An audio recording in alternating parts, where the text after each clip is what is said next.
Oke, selanjutnya nomor 22 sampai 25.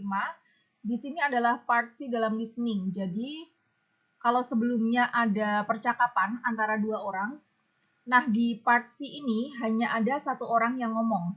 Jadi seperti long talk monolog gitu oleh satu orang. Oke, kita coba dengarkan ya. Jadi ini untuk monolog untuk menjawab nomor 22 sampai nomor 25. So, let's hear the audio and see the scripts. Now we will begin Part C with the first talk. Questions 39 through 42. Listen to a talk by a student advisor on campus. I'm Ms. Morton, your advisor. I'd like to explain the policies for dropping classes at this school. It's important to understand these policies or your grades can suffer. The policy at this school is that you can drop a course within the first 3 weeks of the semester. To drop a course, you first need to get the signature of the professor of the course you want to drop on an official drop card. Then you need to come to me to get the signature of your advisor. Let me give you a couple of strong warnings. First, you cannot officially drop a course after the first 3 weeks of the semester. If you are having problems in a course and you decide later on that you want to drop the course, it is impossible to do so. Second, if you stop attending a course without going through the official drop procedures, the course will remain on your schedule and you will receive a failing grade. It is important for you to understand these procedures and follow them. If you do so, you will not have any problems. Any questions? Nah, itu tadi ya, jadi long talk monolog oleh seorang student advisor at campus atau seorang dosen pembimbing ya ini.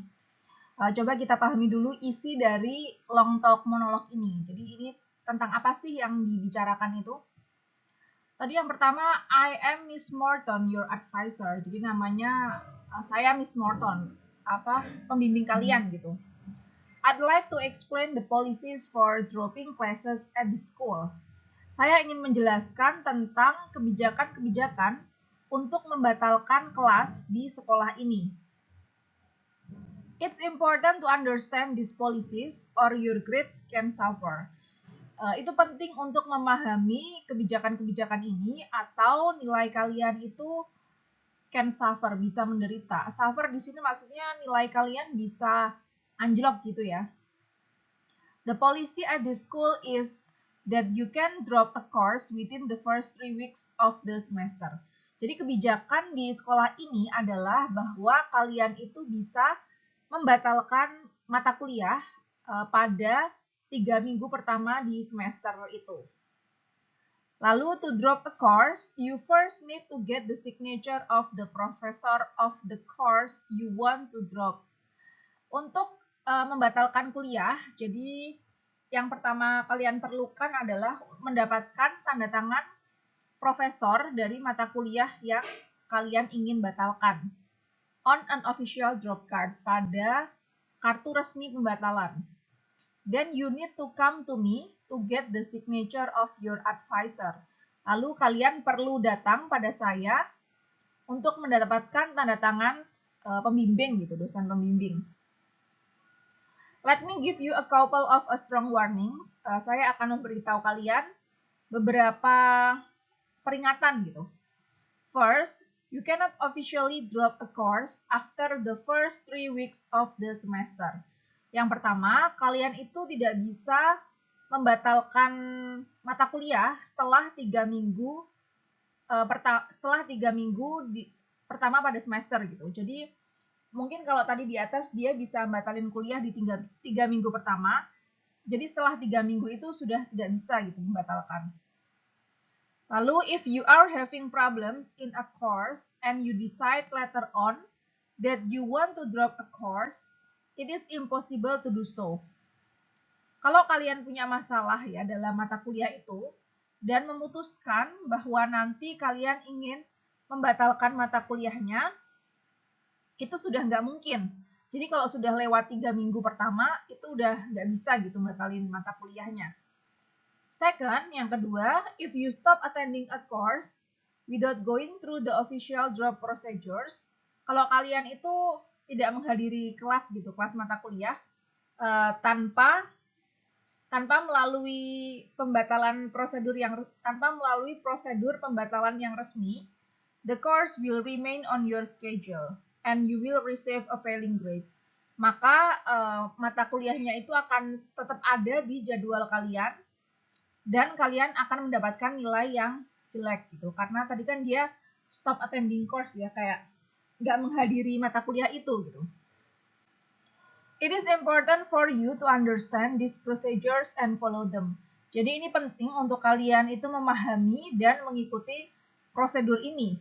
If you do so, you will not have any problems. Kalau kalian melakukan itu, maka kalian nggak akan punya masalah gitu.